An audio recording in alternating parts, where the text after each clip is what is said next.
Hi, I'm Rachel. I'm Meg, and this is Ger Can Get It. Today's episode, a dog that knows insurance fraud?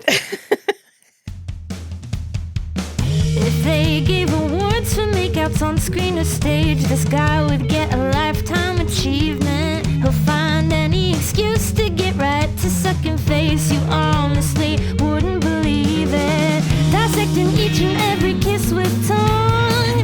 There's only one conclusion to come to. It's that Ger can get it. Ger can get it.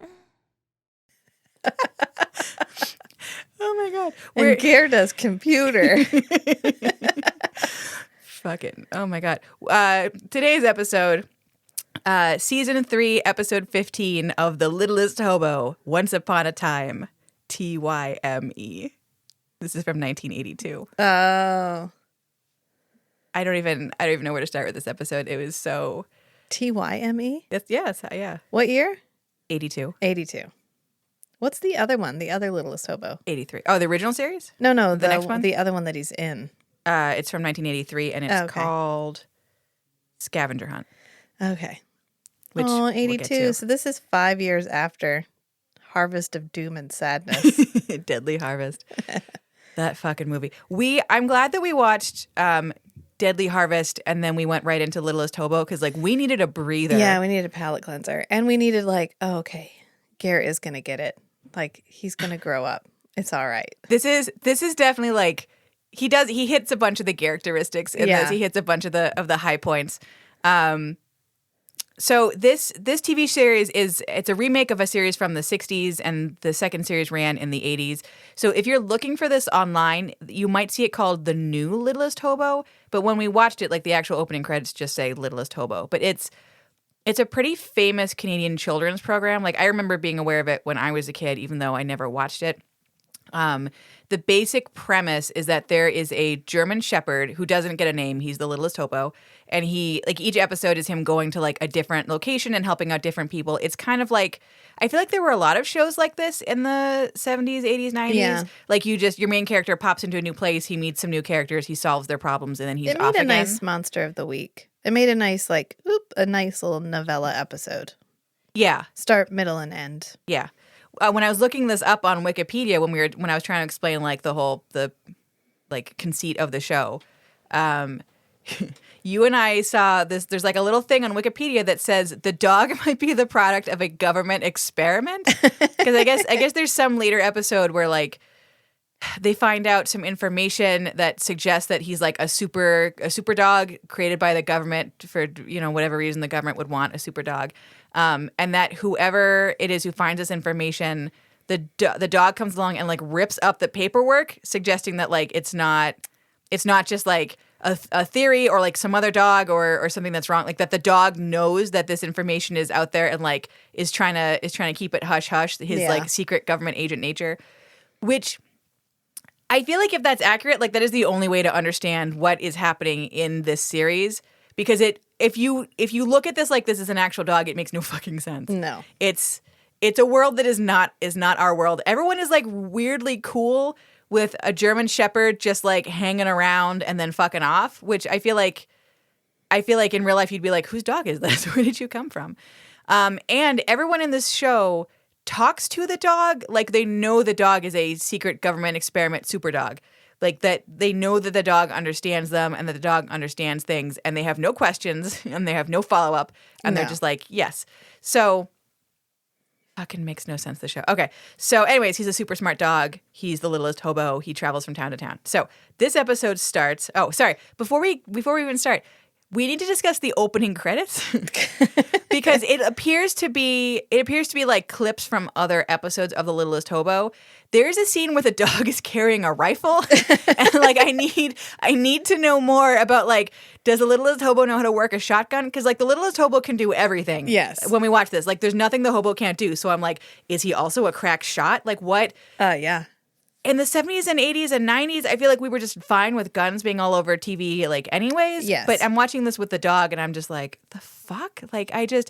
anyways, he's like a super magic dog, but in the world of the show, they treat it like this is normal and fine. And so if you're like 10 watching this, I feel like you're like, yes, I accept this premise. Okay. Mm-hmm. But I'm 36, and the whole time I was just screaming at the television going, what the fuck am I watching? Okay, so Littlest Hobo. Okay. The dog's name is in the credits before Ger's, which fucking cracks me up. So anyways, but at least he gets to be Garrett Wynn Davies in this and not Gary Davies or, as we'll see in a later movie, Gerant Davies. This poor fucking man. Like, he just spell his name right. Anyways, Right. so they spell his name right in this, but he's after the dog. So this episode opens at some kind of like traveling, low budget, really rough looking, full of tetanus Renaissance fair. It's like Rent a Renaissance Fair. Yeah. Yeah. It is. It's like not even like the actual like Ren fair. It's like two guys in a wagon. It's like really, it's like real murdery looking. Anyways, so it opens with the Renaissance Fair, and there's a little car stopped outside the Renaissance Fair. This dog, the Littlest Hobo, is like, aha, a traveler in distress. Let me go and help him. Because like, as we will learn in later episodes, the dog is also a mechanic. The dog knows shit. So the dog is like, burr, burr, burr, like, here to help you. And whose car is it? Young Garrett Wynn Davies. What? I think his name is David in this, but like, it doesn't fucking matter. He's young Garrett Wynn Davies. He's hot. He's young. I think he's wearing a vest in this because he's always wearing a vest. He's got the flowing hair. He's got the tight 70s pants, even though it's 1982. I love it. No notes. Good job. So I'm sorry. No, I did make notes. He's got helmet hair, because of course he does, and a brown suit and a matching brown vest. Because we're getting into the 80s with the brown. And he's supposed to be straight-laced, nerdy guy. Yeah. He likes computers, which that must have been a real fucking stretch for him. Okay. My understanding is his Will computer I have skills. to actually interact with a computer? Which thankfully he does not this No. episode. So yeah, he gets to like put on the persona of guy that likes computers. Such a stretch. So he's working, he's got the hood of the car open and he's like tinkering around with the engine and he sees the dog. And again, everyone in the show treats the dog like he's just a guy that walks up because he's like, hey dog, I'm in love with a lady at the Renaissance Fair and there's nothing that you can do for me because my problem's emotional, not mechanical. Fucking hold up. So this show. So like the dog comes up and you're like, dog, let me tell you my emotional problems. But dog, you can't help me because you could probably help me with my mechanical issues because you're obviously a dog mechanic. Yeah. But like, you're not a dog therapist. You're not a dog emotional counselor. Dog, you can't help me in the way that I want to be helped. I was like, what? All right. But I will say, everyone in this show absolutely sells that they are talking to someone that understands them. Like none of them is like talking to a dog. They're all like, I am on the great Canadian children's television program, The Littlest Hobo. I will treat this with the level of respect that it and deserves. gravitas and dignity that The Littlest Hobo deserves from me. I will bring my A game. So I was like, okay, I respect that. So anyways, Ger is pouring out his emotional problems to the dog, as one does. In my notes, I wrote, does he think the dog is a mechanic? This show makes no... Well, he's not wrong. He's not. But we won't find that out until the next episode that we talk about. In this episode, he doesn't do a lot of mechanical... No, he just solves a insurance investigation issue. Okay, we're going to get there because I like lost my mind.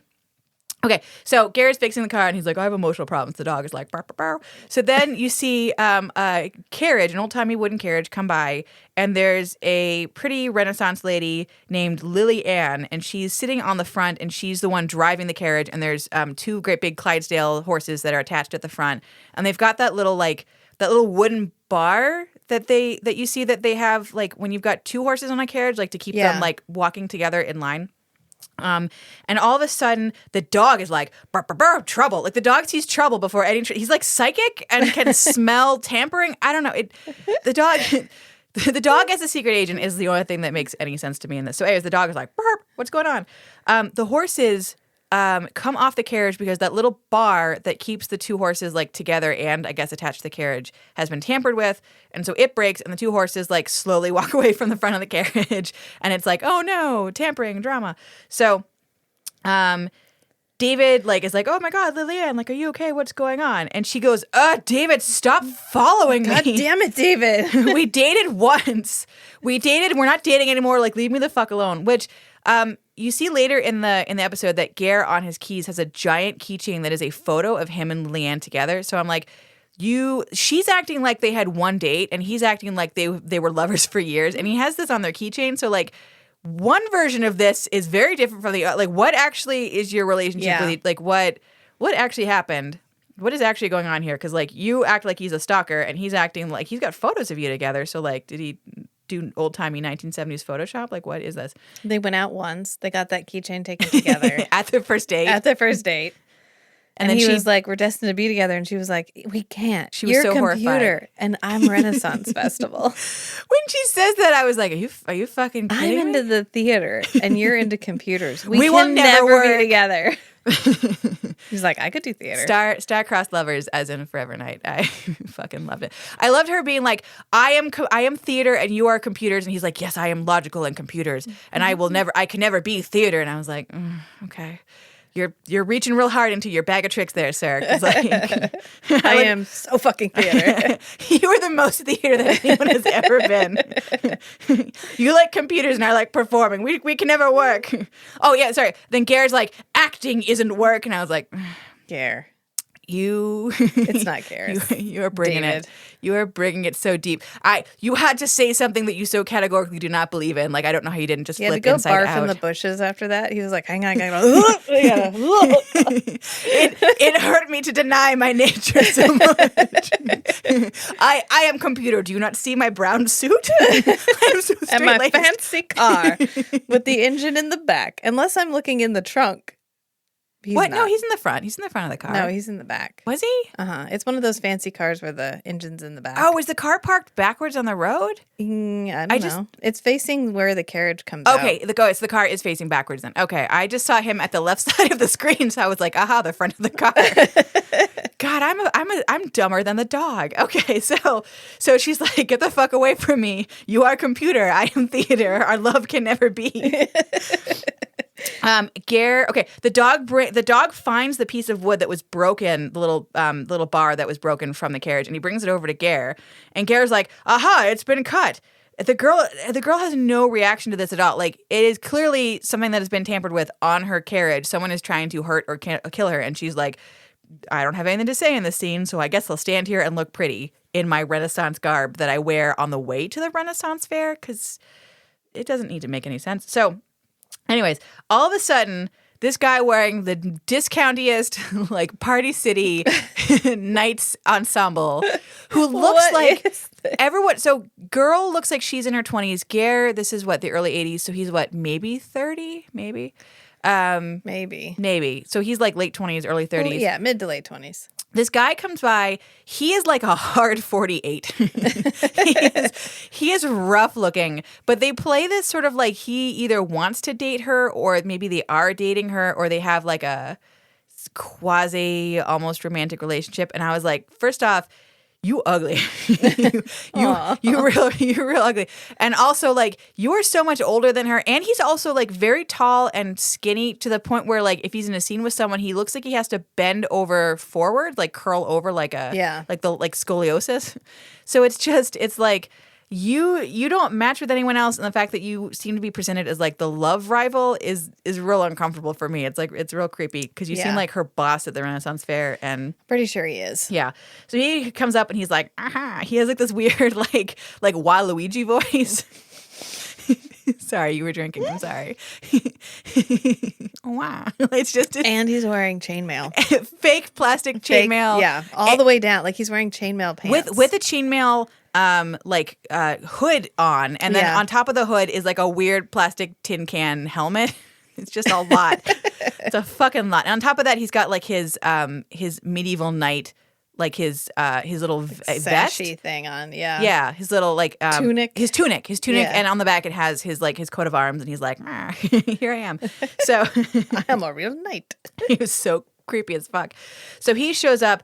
And he's like, I'm blaming you, Ger, for all these accidents around camp, because apparently this is not the first act of sabotage that's been happening. And he goes, stop sabotaging us or I'll call the police. And I'm like, what you're describing is like not like, I don't know, like cutesy pranks, which I don't like pranks in general. I think no pranks are cutesy, but like he's acting like you're an annoyance and I'm going to call the cops if you don't stop annoying us. But what he's describing is like People are almost getting killed. yeah, acts of vandalism that are like putting people's lives in danger. So him being like, one more time and then I'll call the cops. I'm like, who has to die for you, sir? Marshall. His name is Marshall, but we're just gonna call him fucking Waluigi because he sucks.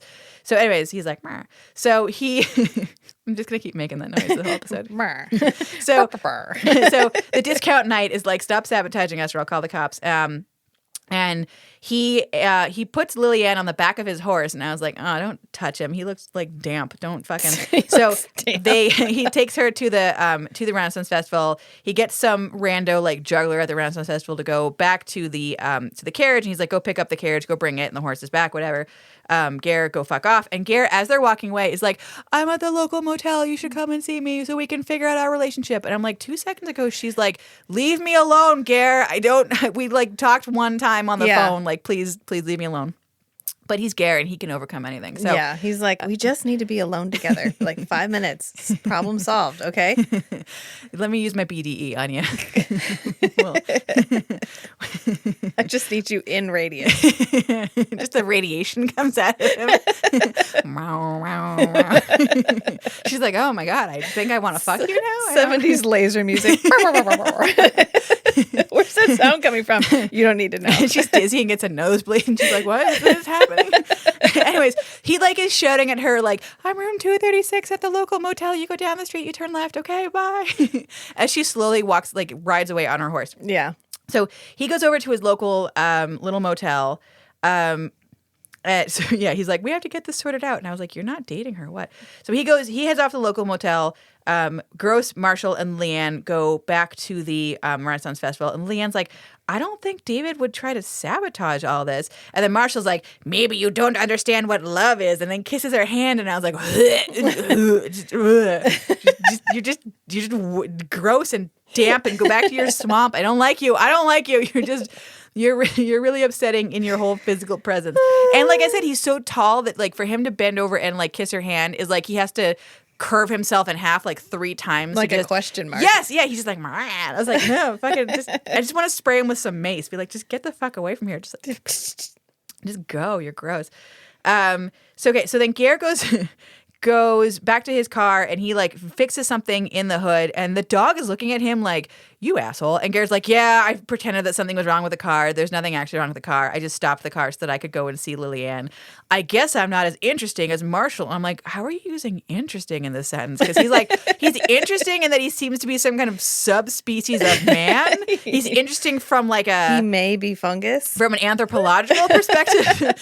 That this guy is so fucking, like he literally should be twirling his mustache the whole time and going, aha, I just tied a woman to some train tracks. Like he's interesting that way. But Garrett's like, my job is computer. I will never be as interesting as Marshall. And I was just like, okay, we're really reaching for you to feel bad about yourself right now, sir, with your cute floppy 70s hair, whatever. So, in my notes, I was like, Marshall's like 10 years older than everyone and wearing a plastic vest. Like, how is he more interesting than you? Whatever. So, we cut back to the Renaissance the woods slightly to the left of the Renaissance Festival because I think they only had like one field and they're like, we have to have many scenes.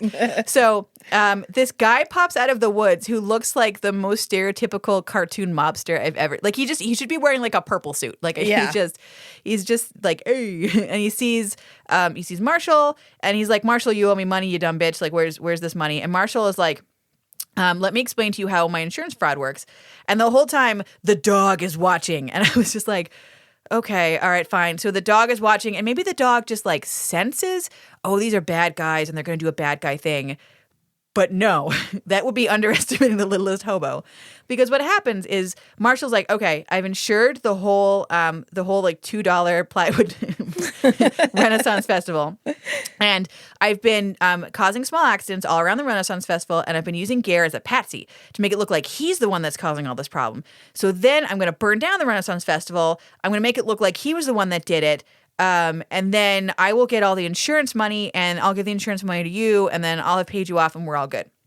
And did you know why he owed money to this guy? Was it like gambling debts or something? No, he's just like, you owe me money. He just owes him money. Okay, yeah. No, it never elaborates. Yeah, we don't need to know. We need to know that the dog understands insurance fraud, but not why Marshall. I like to think that he is just like he's like a sex addict because no one else will touch him, and this guy is like the pimp. I let you fuck around on credit, man, but you owe me $20,000. You didn't have a lot of sex with her. You had sex with her one time, and she was so grossed out. She was like 20 grand. 20 grand. We don't even know. We don't know anything. We don't know how much he actually owes. He's just like, your whole thing isn't worth. Yeah. The value of one Renaissance festival that is being run on the cheap, I guess. Yeah, it's not enough. And he's like, no, you don't understand. I insured it. Yeah. It's insurance. It's insurance. So what do you the think guy's it's like, worth? oh, okay. He's like, I just have to destroy it by midnight tonight. Yeah, you're right. They're at the deadline of like the end of the insurance period. And I was just like, the fuck? It doesn't always go to midnight. It's fine. It's fine. It's fine. We don't have to understand it. The children who watch this don't have to understand it, but the dog has to understand it. Right. So the dog is watching. The dog is like, aha, insurance fraud. I was like, the fuck? Okay. So I literally wrote the dog understands financial crimes. So then we go to the Renaissance Festival and we watch a little bit of the performance by Lillian. I didn't catch this the first time, but the second time when you and I were watching, Lillian keeps mentioning the devil.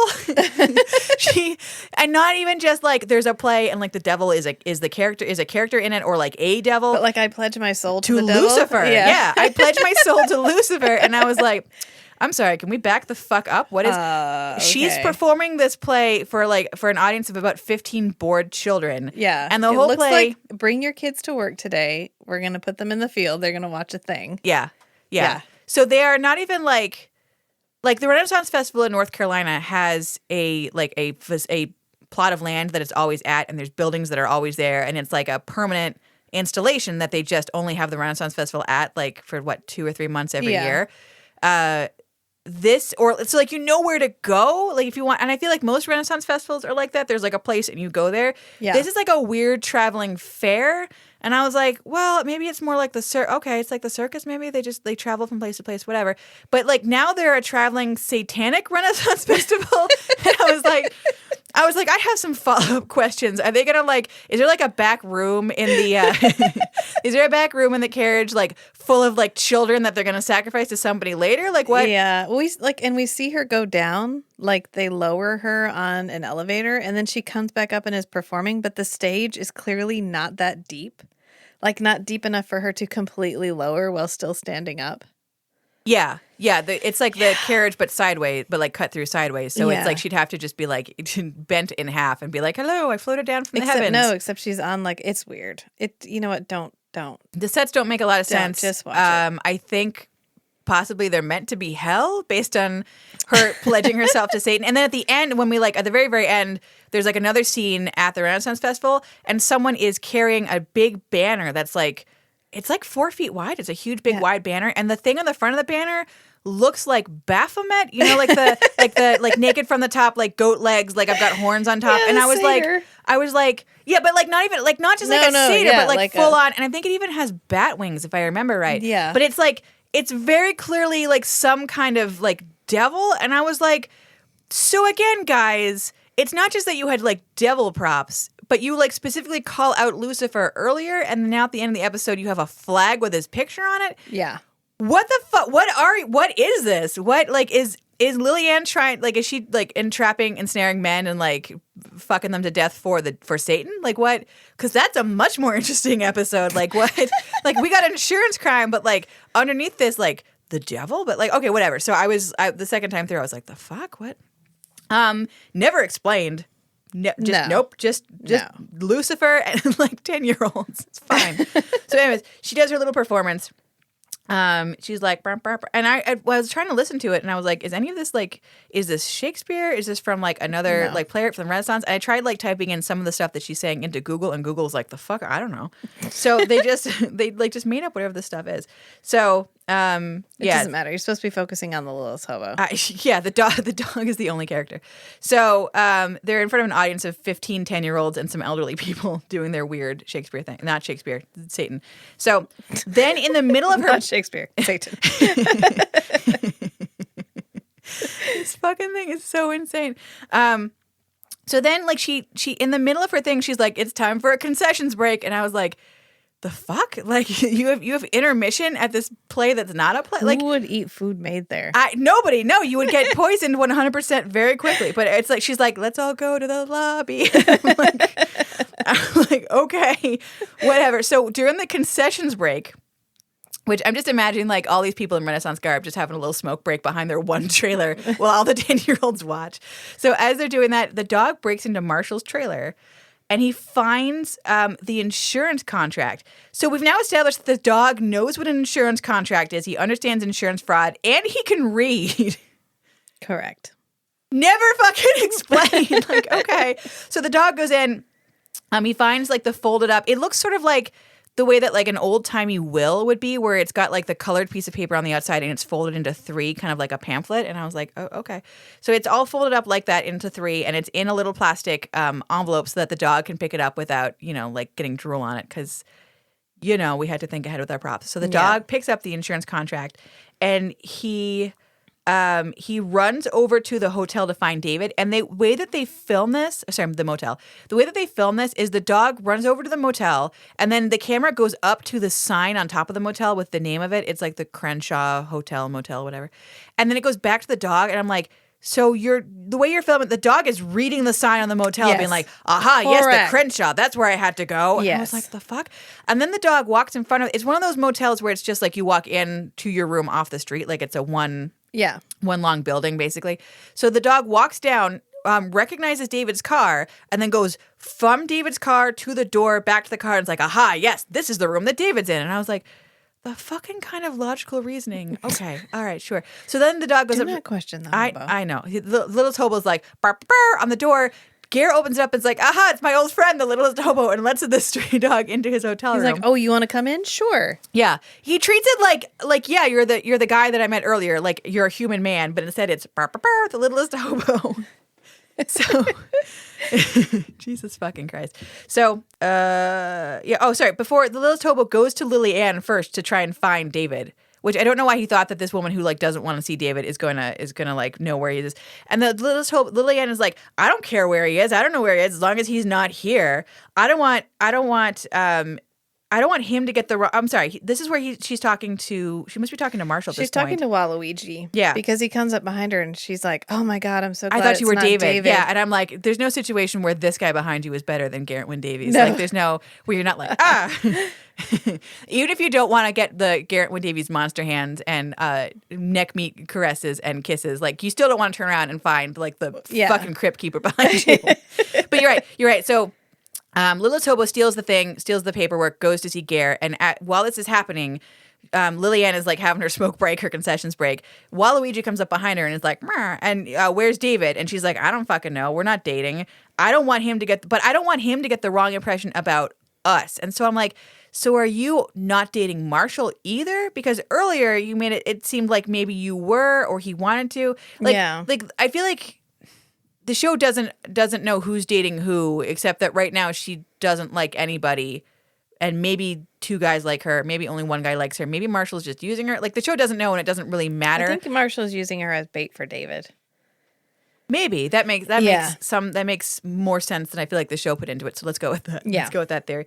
So anyway, we're back at David's motel, and he's like, cool, dog. You brought me some insurance paperwork. Ger is not at all surprised by this. Ger's like, aha, cool. The dog gave me insurance paperwork. This makes perfect sense. So he gets it. He sees that they're insurance papers, but he doesn't really look at it. He doesn't really look at it or like put 2 and 2 together. He's just like, a dog gave me insurance papers. As happens in real life, this is fine. Let's talk about Leanne a little bit longer. Lillian. The way that they pronounce that, I was like, is her name Lily space Ann or is her name Lillian? But the way that he doesn't choose Lillian, he doesn't choose Lily Ann. He like chooses this pronunciation that is halfway between Lillian. And I was like, okay, add a little bit of flair. Sure. Add some Ger flair to it. Why not? Ger flair. Her name doesn't matter. So he gets a phone call at the motel, and I think it's Marshall calling him, and he was like, "Hey, Lillian wants to see you." And Ger's like, "All right, awesome." And he's like, "Where does she want me to meet her?" "Oh, this abandoned bar in the middle of a field in the middle of the night." cool, my erection will get me there. Yeah. So no question. No questions. No fucking questions at all. Even the dog looks at him like, you dumbass. Like, he tries to hide the keys. Yeah. He's like, don't get it together. Yeah, the Don't dog do takes the his thing. keys and sits on top of them like he'll never find them now. And I'm like, you're smart enough to understand insurance fraud, but not smart enough to think that the guy is going to look under you for the keys. Like, He's like, oh, you're trying to hide the keys, boy. how come? You don't want me to get laid? Don't you want me to get laid, boy? So Garrett... No one likes a cock blocker, Littlest Hobo. Oh, he's the littlest cock blocker. Littlest Hobo is kind of a bitch in this scene, but like he's a smart bitch. He understands. So Ger is like, there's Punani awaiting for me. So goodbye, Littlest Hobo. I must go. I must go where I am needed. Condor calls for aid. I'm crying. Okay, so Littlest Hobo is like, you fucking idiot, whatever. So so Garrett takes back his biggest keychain with a photo on it that I've ever seen in my entire life. It's like a whole ass It definitely- photo, like a photo frame. Yeah, it definitely felt like with a 5x7 in it. It felt like they were like, we only have CRTV televisions, and so Yeah. we need you to be able to see it in the audience. And the dog needed to be able to hold it in its mouth. Yeah. So it needs to be the biggest keychain. It needs to be a family portrait chained to one car key. It needs to be huge. So Gary's like, I'm off to get fucked. So Hopefully literally, but actually metaphorically. Yeah. So he goes off to this fucking barn in the middle of the night. And he's like, Lillian? Yeah. And he when he leaves, he's like, dog, I can't take you with me. This one's personal. And I'm like, so like before, like I don't. Okay, the way they interact with this dog is just so insane to me. But he's like, dog, I have to go get laid, and I can't have you there. All right, I gotta be off. So he goes off and leaves. It was daytime when the dog goes to visit him. It is now pitch black in the middle of the fucking night, and the dog follows this car out to the middle of the field because the dog is like, this seems sketchy. And I'm like, well, you're smarter than Ger in this scene, okay? So Ger goes off to this rando barn. He's like, Lillian, I'm here, and so is my dick. Like, do you wanna fuck in this field? Someone comes up behind him. It's clearly Marshall who comes up behind him and chloroforms him. And Ger immediately just slumps over in this guy's arms in this loving chloroform embrace. So he passes out. He gets his keys stolen, and the guy Marshall takes Ger's car and drives away in it. Yes. The dog sits there. The dog watches, and I wrote the dog knows. So the dog is sitting there like watching all this stuff happen. He goes over and tries to wake Ger up, and the way that he tries to wake Ger up is by tapping him in his nuts. He does. I was like, okay, the dog's walking up to him. Maybe the dog's gonna like lick his face or something, or like bark at him, or Not like, reacting in this scene must have been so fucking hard. Pippin gets too close to jumping up on the bed in the wrong spot, and Matt rolls over. Ger had to lay there and be like, using all my training, training. Oh, God. Cold showers, cold showers. Margaret Thatcher. I can do this. I can do this. You're naked on a cold day. And the dog walks up and just like gently strokes him on his dick. And I was like, well, that was a visual choice. Okay. But Ger is still so chloroformed that even a gentle dog tap on his nuts does not wake him up. So the dog runs back to the Renaissance Fair, steals Lillian's like cloak or coat or whatever, steals an article of her clothing.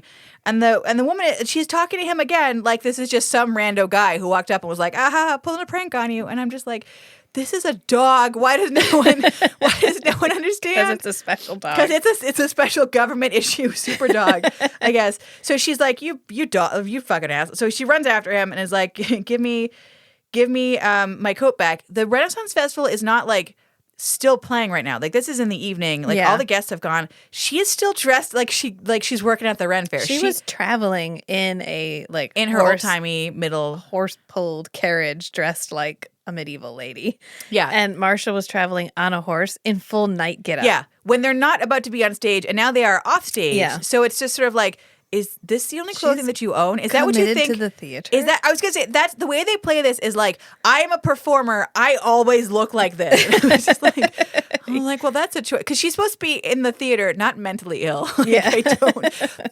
Those are different things. I think. Sometimes. I mean, sometimes I was like, fuck. Is that why he wears his brown suit? He's like, this is my computer suit. I'm always in my computer suit for computing. So.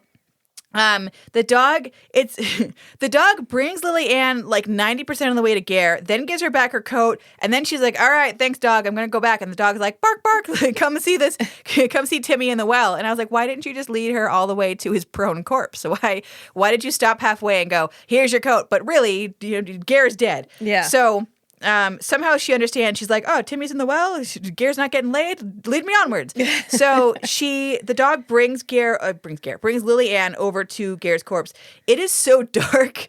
You cannot see a goddamn thing that is happening. Just that there's probably a dog and two people on screen. But it's like vague shapes. They didn't have any like background lights or anything anywhere.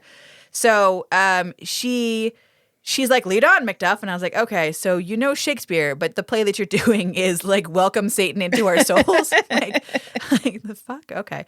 So anyways, not that I'm against doing a traveling Satan play. I feel like I need to make that clear. Yeah, that's perfectly I have my fine. mug at home from the Satanic Temple. I rock on devil horns. I love Satan. But what the fuck is this? Like, they're not, as far as I know, like the Satanic Temple and the Church of Satan, none of them are doing traveling street plays to indoctrinate children. So, like, I am deeply disturbed by this. Anyway, so she's like, aha, I do know Shakespeare. I'm going to have one line of Shakespeare. So it's classing up this joint, like, onward. And because it's a Ger thing. So, like, Ger has to have at least one Shakespeare line per thing he does. After Deadly Harvest. After Deadly Harvest. So she goes with the dog. They find Ger passed out. And she like starts like going through Ger's like pockets. I'm just like, okay, sure. Yeah, no, like mug him while he's out. Whatever. Yeah. She finds the insurance papers. Is in the theater. They're all thieves and Satanists, I guess. Yes. So she finds the insurance papers. Neither one of them is putting two and two together, and this dog is just like, these fucking morons, like insurance theft, insurance crime. So the dog just pieces out. He's like, aha, I've done my duty for the day. The dog pieces out and goes back to the Renaissance Fair to investigate insurance fraud because the dog is still on the clock, I guess. So the dog goes back, sees Marshall dropping or like spilling gasoline all over this entire wooden the Renaissance Festival thing. The cart, the carriage, and he's putting hay bales everywhere. So he's like trying to have extra kindling, and he's adding his gasoline, and he eventually just dumps his gas container. And I'm like, any insurance there's an accelerant, and you left the gas container, Marshall. I do think this was going to work, you fucking idiot. Like, be better at your crimes, I guess. That's what I'm asking for from the theater community is be better at your crimes. So he's doing all this stuff, and the dog is just sitting there giving him fucking judgy German Shepherd eyes, like just the judgiest little bitch eyes, like, I know what you did. Maybe the dog is the devil. That would be like a really interesting twist in all this if the dog was like, I don't know, Satan trying to atone, like Lucifer. Yeah. But a dog. You know, Lucifer's not in the Bible. We discussed this, yeah. Yeah, he's from Dante's Inferno, so Lucifer is a fan fiction character. Yeah. Yeah. So it would be funny if the dog were fan fiction of a fan fiction character, like twice removed from the Bible. Yeah. Just like anything that gives me any kind of a sense as to what the fuck. Maybe. Oh, hang on. No, do it. Do it. Maybe the dog is a Karouche and he's trying Fuck you. He's trying to Fuck no. Fuck no. You ruined it. No, this podcast is over. It's the natural outgrowth for anybody of Vampire Dog episode. For anybody that hasn't watched that episode of Forever Night or listened to that episode of Coming 81 Kilo. Yes. They're in the world of Forever Night for one episode only and then never before or after. One episode only. They bring up the idea of if you are turned into a vampire and the first thing that you drink from is an animal, then all that you crave is animal blood. Like you can drink human blood. You can also turn animals into and you vampires. can turn animals into vampires. And animal vampires can turn humans into human vampires. And in that episode of Forever Night, there is a dog that is turned into a vampire, and the dog is owned by a blind lady who has multiple sclerosis. And then the dog bites the blind lady, and she ends up becoming a vampire, and her multiple sclerosis is cured, and she can see. And they both fucking fly off at the end. How is that less weird than the Littlest Hobo is atoning for his vampire sins? He was brought to cross in 1968. Fuck. my God. Preyed on humans. The Littlest Hobo. Can I be honest though? Like I don't remember. It's a German Shepherd with odd markings. No, in Forever Night, it's a yellow. It's a lab, golden right? retriever. Yeah. If the Littlest Hobo were like the follow-up series to that episode of Forever Night, it would explain what the fuck is going on, because that dog in Forever Night is smart enough to understand. Super smart, yeah. Like Ger in that show can't always figure out how to turn someone into a vampire, but the dog gets it in one shot. I don't even fucking. But like, I don't hate the idea of the Littlest Hobo as like the follow-up series to that episode, because that episode ends with the dog and lady flying off into the. Like, I'm not using fly off like I'm not using it as literally as what do you call it, metaphorical language. Like they literally jump in the air, like burr, burr, burr. They fly off into the air, like, and it feels like they're off to solve some crimes. It would explain how the Littlest Hobo can travel around so quickly too, like how he can chase down a car. Yeah, that's driving. In all 3 episodes that we watched, he is chasing cars and vans and shit the entire time, and like traversing all around town. And we know from like 2 episodes later that as long as he doesn't believe that the sun will hurt him, then the sun won't hurt him. So it's perfectly fine. You know what? Honestly, like this actually makes a lot of sense. Yeah, it does. Yeah. I begrudgingly accept your logic, and I fucking hate it. God damn it. Okay, so. The Littlest Carouche. The Littlest. Fuck. I think that's the merchandise you have to make. The Littlest Carouche. Aww. That we wear when we do our 5K to support some multiple sclerosis charity. I'm gonna make those. I am gonna make those because I just need to order them. Yeah. Because it just made me feel so fucking dirty to watch that episode. I was like, can we just there is, we looked it up, I think at one point, there is like a multiple sclerosis charity that's based in Toronto, and I just feel like if we did our fun run 5K. Yeah, we should donate to that. Yeah. Just someone has to, because it just feels dirty. Anyways, back to the Littlest Hobo. Littlest Carouche.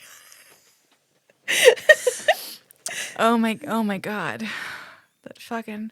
What happened in season 3 of Forever Night? I just everything, all cocaine. the things. So I mean, probably. So, but not by Ger. No, he was just led on by the love of acting and making out.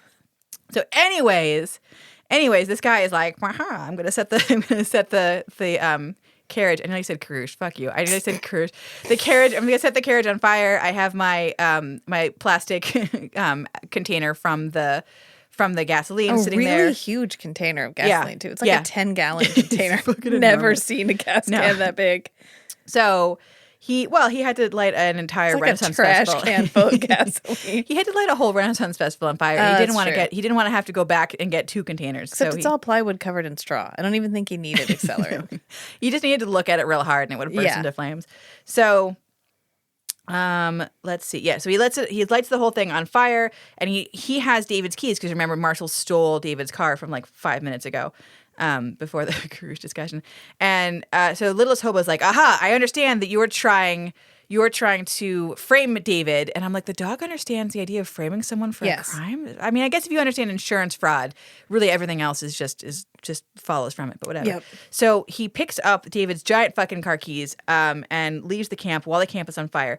So while this is going on, Lillian leaves David in a fucking pile, leaves Ger in a fucking pile next to this abandoned barn after he's been chloroformed and not fucked. Well, because she thinks he stole the insurance paperwork. Yeah. And she's trying to put it back before they notice. Yeah, but like, why?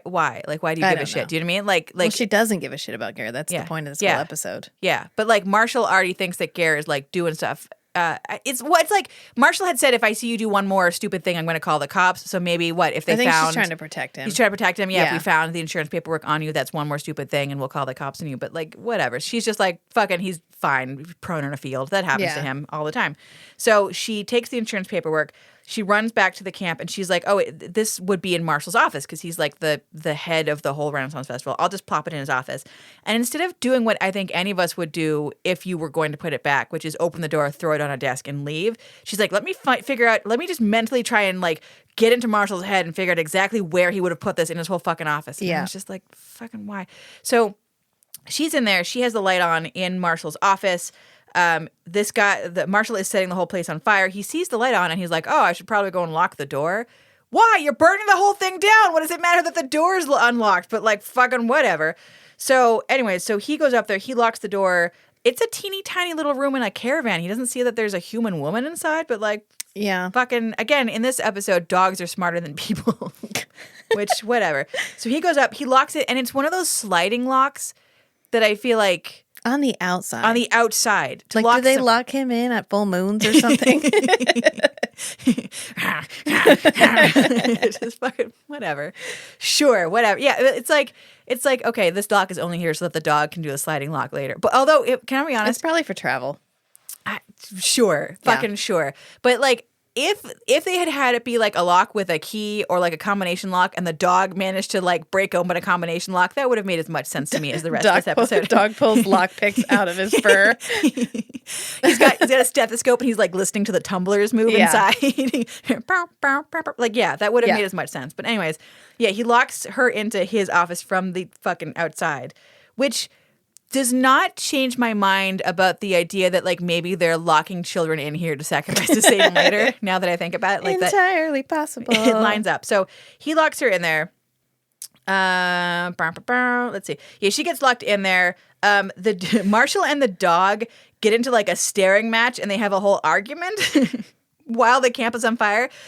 Marshall literally goes, "Nice try, dog, but it's too late now."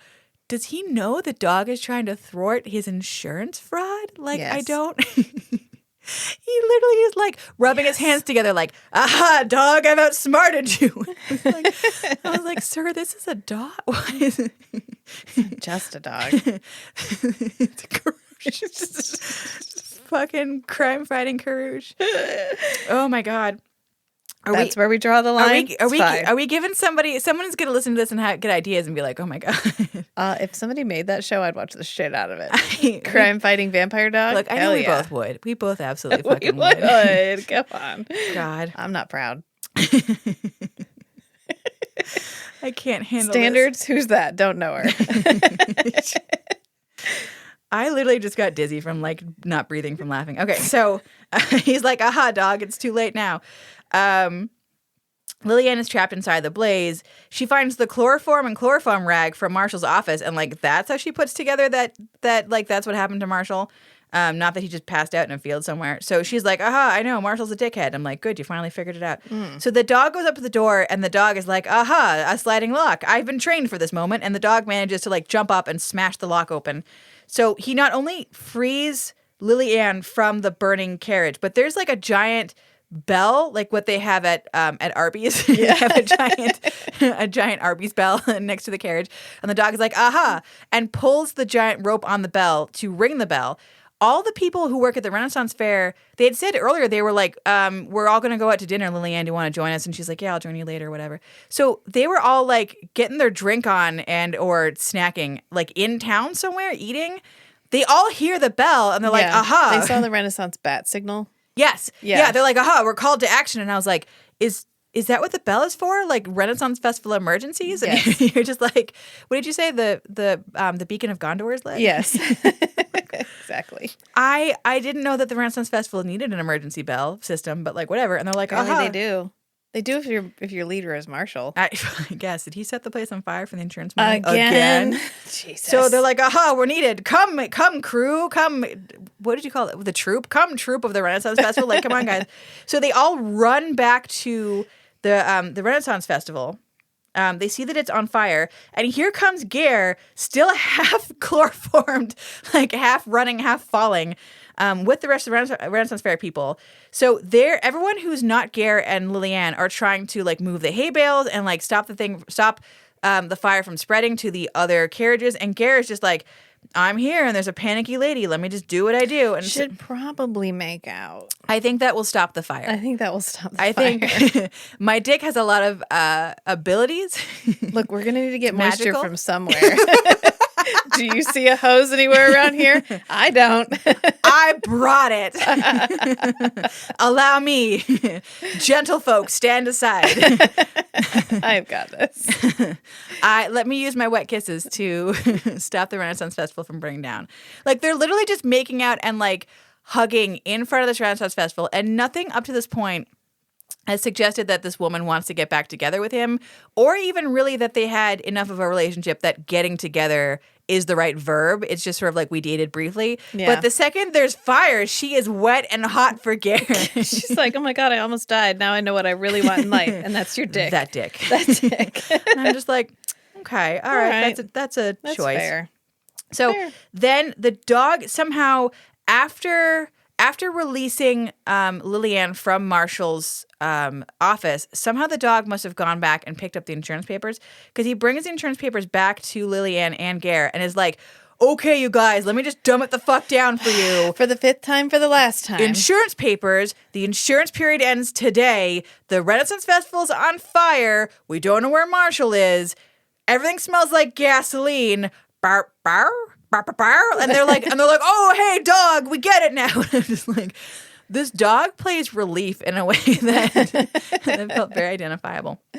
So they're like, oh, okay, dog, you were trying to explain insurance fraud to us. Now we get it. And I'm just like, okay, again, I'm really stuck on the fact that you got insurance fraud after the dog got insurance fraud, but whatever.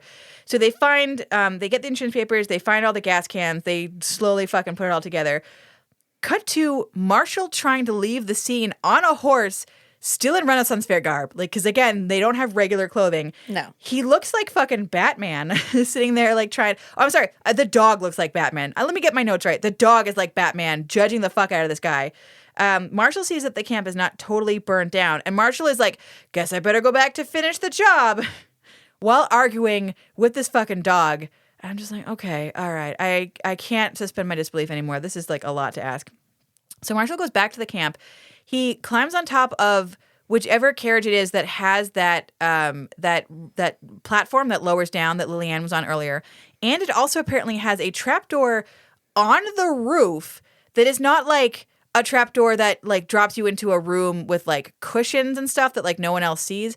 It is a trapdoor room where the front of the trapdoor room is open to the audience.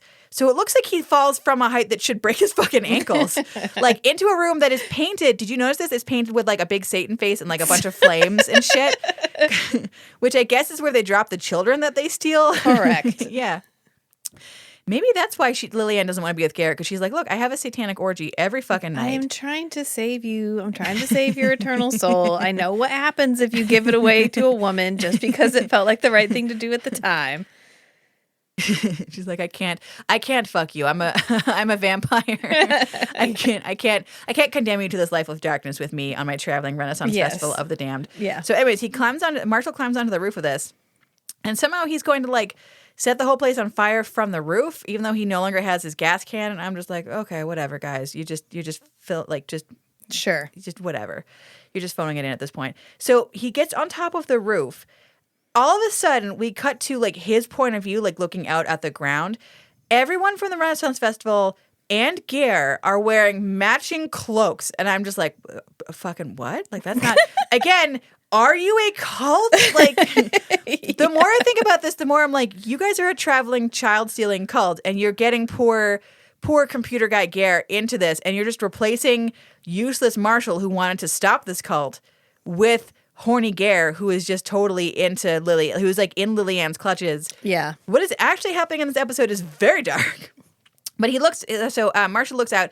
He sees an army of people wearing cloaks. They all stand up and remove their hoods in sync as one en masse. And he is so fucking terrified. He's like, I had debts. They were threatening me. I had no choice. And I'm like, what are you scared of? They're all just standing there staring at you. Like you were going to burn down their whole livelihood. Like, like they're not, I don't know. It was just, it's very like, it's threatening in the like, we're a cult and we're going to stab you and sacrifice you later. So kind of fashion.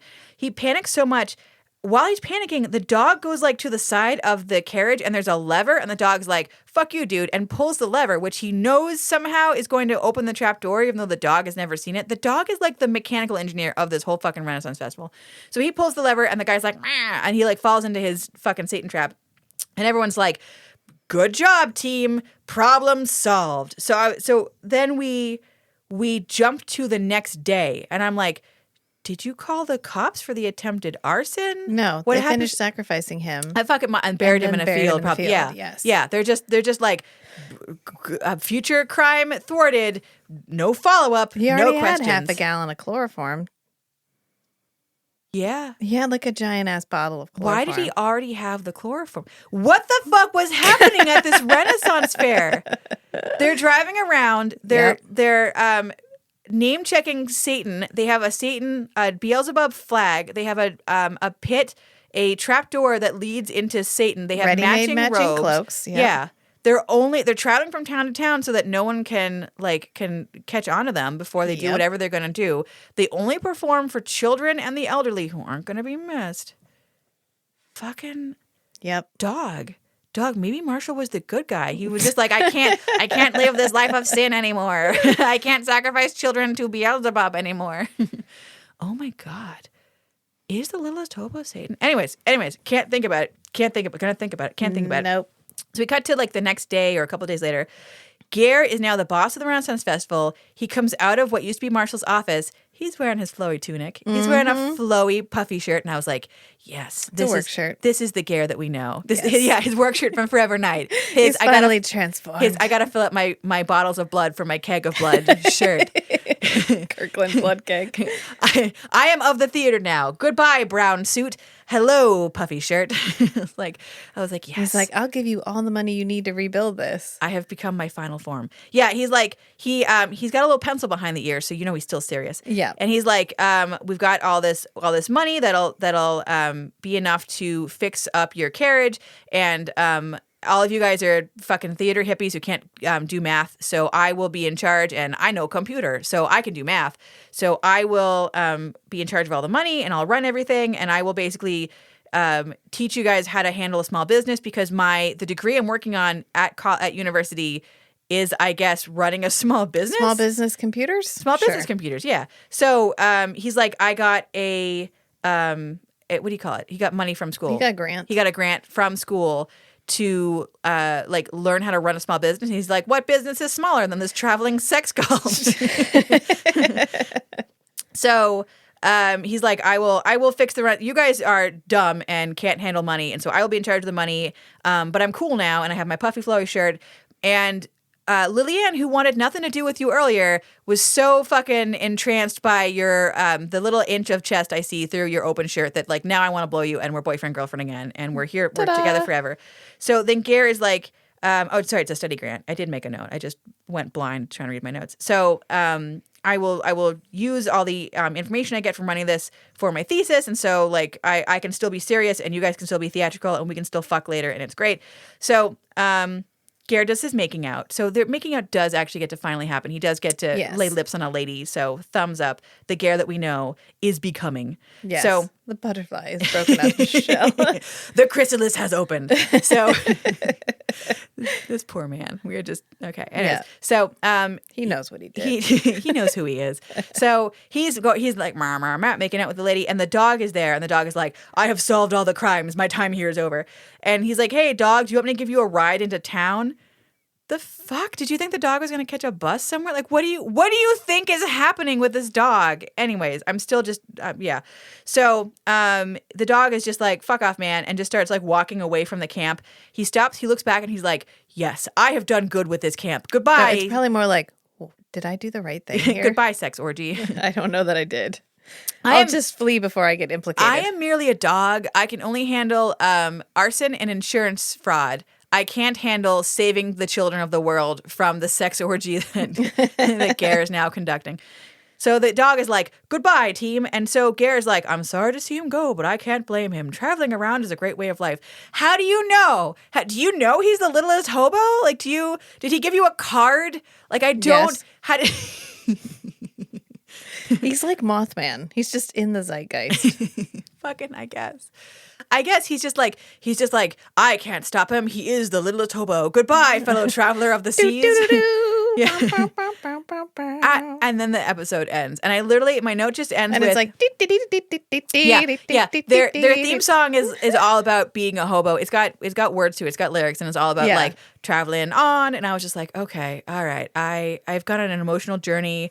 I don't know that the hobo did not just become implicated in a satanic sex cult. Yeah. So I have some questions about that. But he stopped arson, so I guess That's good. you weigh the benefit to society based Yeah. on that. But I literally just my notes just end with me in all caps writing, "This is a dog." The fuck. I mean, we've established in this episode that he's actually a Karush. Yes. So okay, so how would I rate this sloppy kisses wise? In terms of like the actual number of sloppy kisses, we get 2, one in front of Flames, which is thumbs up, good job. One where he's wearing a flowing Renaissance shirt, so also thumbs up, good job. Mm-hmm. I enjoyed this episode so fucking much because of how married it was to this insane, ridiculous premise. Yes. It was just like, we have the dog knows shit, action. And I was just like, oh, okay, like, all right, like, we are going to suspend the disbelief the entire time. No one is going to question this. No one has any ties to a reality where all dogs do not solve all crimes. And they're just going with it. And I appreciate the seriousness that they took with this just insane universe that they live in. So and it wasn't even like, sometimes you watch a kids show for children and you're just bored because it's for kids. This was actually enjoyable for me. This, like, I would watch this. I think it was aimed at kids because it's a dog who solves crimes. But like, I didn't mind watching this. So like, Upper what? Like elementary. 7? I would give this 7 sloppy wet kisses out of 10. Because there's like the hints of the Ger that he would be. There's a dog that fucking probably is a Karush from Forever Night, which I hated when you first said it, and now I kind of love it because like warming. it's either that or, like I said, there's on Wikipedia it says there's like one episode where he's actually like a government lab experiment, and like if I had to pick between government lab experiment and Immortal Karush, I like Immortal Karush better because government lab experiment makes me kind of sad, right? Because he's either a dog that's experimented on or he's like a dog that was created cloned out of something, and I'm like, either version of that bums me out, and that means that he's like the Littlest Hobo because he's on the run from the government, and that bums me out too. I like the version that he's a Karush and he just goes around helping everyone and changing lives because he wants to go around changing lives, and maybe apologizing for his vampire dog nature. I think that's more appealing to me. But it's like, it's like fun and cute and enjoyable, even though the whole time I was just like, it's a dog. Why does no one understand that it's a dog? I feel like Ger also did a good job of like buying into the premise and like talking directly to the dog and like shaking his paw and like treating him just like any other actor on set who maybe is not giving him as much as like he would need from a fellow actor. He's just like, I will give a little extra for your dog acting. I don't know. Yeah. Yeah. I'm going to give it 5 raised eyebrows out of 5 because he had to lay still while the dog pawed his nuts. Which he did successfully. Yeah, he did. Yeah. No twitching. Yeah. Unless they had to switch to a dummy to make it through that scene. I don't know which. Oh my God. Yeah. Yeah. He either didn't know that was coming and he reacted really well, or they went through several shots and he was like, okay. I don't think the dog would just bark at me and lick my face, guys. I really think it's more true to the character for the dog to see what I'm packing and immediately just start pawing at it. Well, they probably just, signaled for the dog to paw at whatever. Because, it paws at the door. It paws at the whatever. Yeah. It's clearly, like, an action. It was meant to be, like, pawing at his chest and or so belly, I think they maybe. were probably, like, paw at it, and it was, like, kaboosh right there.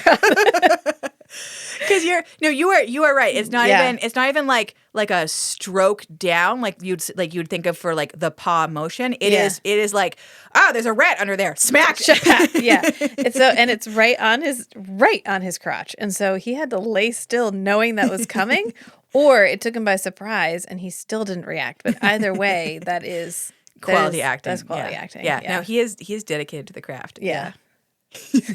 So watch it. Come for the hobo dog, for the Littlest Hobo, and stay for the nut taps. Yeah. Yeah. Sounds good. So on that note, until next time, friends. Bye. Bye.